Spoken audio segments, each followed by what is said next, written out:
এক সাহাবী একদিন নবীজিকে জিজ্ঞেস করছে, হুযাইফা, ইয়া রাসূলুল্লাহ, আমি যদি দ্বীনের উপরে চলতে গিয়ে কখনো এমন হয় যে আমার সাথে কেউ নাই,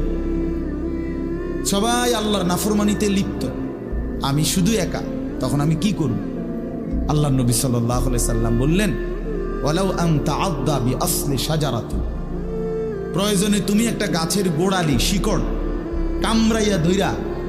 পড়ে থাকবে একা, তারপরও দিন ছাইরো না, আল্লাহকে ছাইরো না, ইবাদতকে ছেড়ে দিও না। সবাই বলতে যাক, সবাই নষ্ট হয়ে যাক, সবাই চরিত্রহীন হয়ে যাক,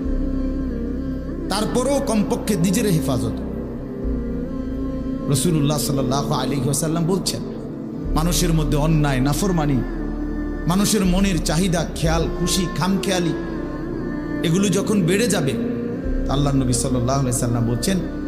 ফাআলাইকা বিখাসাতি